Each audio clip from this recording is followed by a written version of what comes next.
capítulo 26.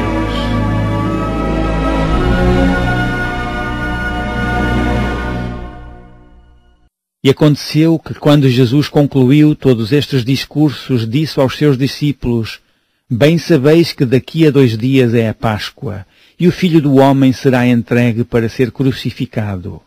Depois, os príncipes dos sacerdotes e os escribas e os anciãos do povo reuniram-se na sala do sumo sacerdote, o qual se chamava Caifás, e consultaram-se mutuamente para prenderem Jesus com dolo e o matarem.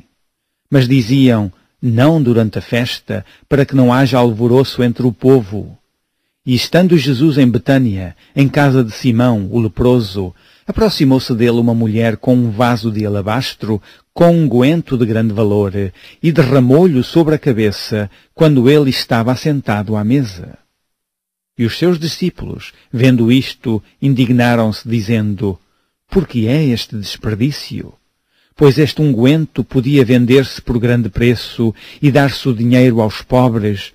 Jesus, porém, conhecendo isto, disse-lhes: Por que afligis esta mulher? Pois praticou uma boa ação para comigo.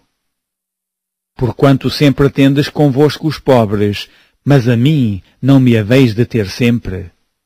Ora, derramando ela este unguento sobre o meu corpo, fê-lo preparando-me para o meu enterramento.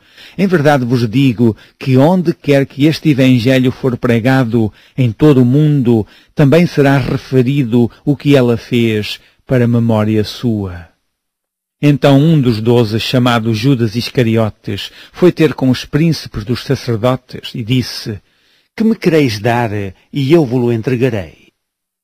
E eles lhe pesaram 30 moedas de prata, e desde então buscava oportunidade para o entregar.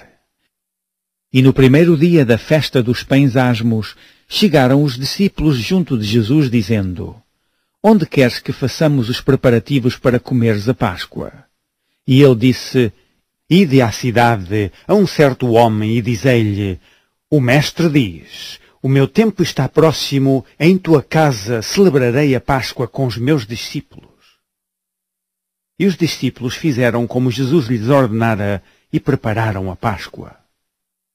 E, chegada a tarde, assentou-se à mesa com os 12, e comendo eles disse: Em verdade vos digo que um de vós me há de trair. E eles, entristecendo-se muito, começaram cada um a dizer-lhe, e ele respondendo disse: O que mete comigo a mão no prato, esse me há de trair. Em verdade, o Filho do Homem vai, como acerca dele está escrito, mas ai daquele homem por quem o Filho do Homem é traído. Bom seria para esse homem se não houvera nascido. E respondendo Judas, o que o traía, disse: Porventura sou eu, Rabi? Ele disse: Tu o disseste. E quando comiam, Jesus tomou o pão, e abençoando-o, o partiu, e o deu aos discípulos, e disse: Tomai, comei, isto é o meu corpo. E tomando o cálice, e dando graças, deu-lhe, dizendo: Bebei dele todos, porque isto é o meu sangue, o sangue do Novo Testamento, que é derramado por muitos para a remissão dos pecados. E digo-vos que desde agora não bebereis deste fruto da vide até aquele dia em que o beba de novo convosco no reino de meu Pai. E tendo cantado o hino, saíram para o Monte das Oliveiras. Então Jesus lhes disse: Todos vós esta noite vos escandalizareis em mim, porque está escrito: Ferirei o pastor, e as ovelhas do rebanho se dispersarão. Mas depois de eu ressuscitar, irei adiante de vós para a Galileia. Mas Pedro, respondendo, disse-lhe: Ainda que todos se escandalizem em ti, eu nunca me escandalizarei. Disse-lhe Jesus: Em verdade te digo que, nesta mesma noite, antes que o galo cante, 3 vezes me negarás. Disse-lhe Pedro: Ainda que me seja mister morrer contigo, não te negarei. E todos os discípulos disseram o mesmo.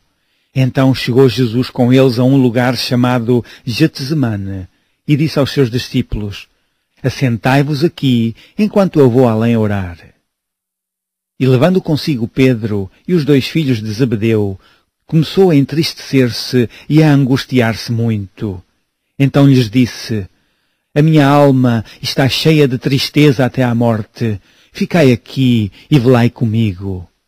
E indo um pouco mais para diante, prostrou-se sobre o seu rosto, orando e dizendo: meu Pai, se é possível, passa de mim este cálice.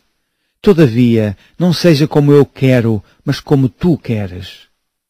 E voltando para os seus discípulos, achou-os adormecidos e disse a Pedro: então nenhuma hora pudeste velar comigo?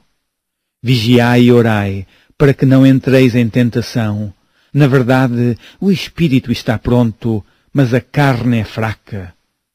E indo segunda vez, orou dizendo: Pai meu, se este cálice não pode passar de mim sem eu o beber, faça-se a tua vontade. E voltando, achou-os outra vez adormecidos, porque os seus olhos estavam carregados. E deixando-os de novo, foi orar pela terceira vez, dizendo as mesmas palavras. Então chegou junto dos seus discípulos e disse-lhes: dormi agora e repousai. Eis que é chegada a hora e o Filho do Homem será entregue nas mãos dos pecadores. Levantai-vos, partamos, eis que é chegado o que me trai. E estando ele ainda a falar, eis que chegou Judas, um dos 12, e com ele grande multidão, com espadas e varapaus, enviada pelos príncipes dos sacerdotes e pelos anciãos do povo. E o que o traía tinha-lhes dado um sinal, dizendo: o que eu beijar é esse, prendei-o. E logo aproximando-se de Jesus disse: eu te saúdo, Rabi. E beijou-o. Jesus, porém, lhe disse: amigo, a que vieste? Então, aproximando-se eles, lançaram mão de Jesus e o prenderam. E eis que um dos que estavam com Jesus estendeu a mão, puxou da espada e, ferindo o servo do sumo sacerdote, cortou-lhe uma orelha. Então Jesus disse-lhe: mete no seu lugar a tua espada, porque todos os que lançarem mão da espada, à espada morrerão. Ou pensas tu que eu não poderia agora orar a meu Pai, e que ele não me daria mais de 12 legiões de anjos? Como, pois, se cumpririam as Escrituras que dizem que assim convém que aconteça? Então disse Jesus à multidão: saístes como para um salteador, com espadas e varapaus para me prender? Todos os dias me assentava junto de vós, ensinando no templo, e não me prendestes? Mas tudo isto aconteceu para que se cumpram as Escrituras dos profetas. Então todos os discípulos, deixando-o, fugiram. E os que prenderam a Jesus o conduziram à casa do sumo sacerdote Caifás, onde os escribas e os anciãos estavam reunidos. E Pedro o seguiu de longe até ao pátio do sumo sacerdote, e entrando, assentou-se entre os criados para ver o fim. Ora, os príncipes dos sacerdotes e os anciãos e todo o conselho buscavam falso testemunho contra Jesus para poderem dar-lhe a morte. E não o achavam, apesar de se apresentarem muitas testemunhas falsas. Mas por fim chegaram 2 e disseram: este disse: eu posso derribar o templo de Deus e reedificá-lo em 3 dias. E levantando-se o sumo sacerdote disse-lhe: não respondes coisa alguma ao que estes depõem contra ti? Jesus, porém, guardava silêncio e, insistindo o sumo sacerdote, disse-lhe: conjuro-te pelo Deus vivo que nos digas se tu és o Cristo, o Filho de Deus. Disse-lhe Jesus: tu o disseste. Digo-vos, porém, que vereis em breve o Filho do Homem assentado à direita do poder e vindo sobre as nuvens do céu. Então o sumo sacerdote rasgou os seus vestidos, dizendo: blasfemou, para que precisamos ainda de testemunhas? Eis que bem ouvistes agora a sua blasfémia. Que vos parece? E eles, respondendo, disseram: é réu de morte. Então cuspiram-lhe no rosto e lhe davam punhadas, e outros o esbofeteavam, dizendo: profetiza-nos, Cristo, quem é que te bateu? Ora, Pedro estava assentado fora no pátio, e aproximando-se dele uma criada disse: Tu também estavas com Jesus, o Galileu? Mas ele negou diante de todos, dizendo: Não sei o que dizes. E saindo para o vestíbulo, outra criada o viu e disse aos que ali estavam: Este também estava com Jesus, o Nazareno? E ele negou outra vez com juramento: Não conheço tal homem. E daí a pouco, aproximando-se os que ali estavam, disseram a Pedro: Verdadeiramente tu és deles, pois a tua fala te denuncia. Então começou ele a praguejar e a jurar, dizendo: Não conheço esse homem. E imediatamente o galo cantou. E lembrou-se Pedro das palavras de Jesus que lhe dissera: Antes que o galo cante, 3 vezes me negarás. E saindo dali, chorou amargamente.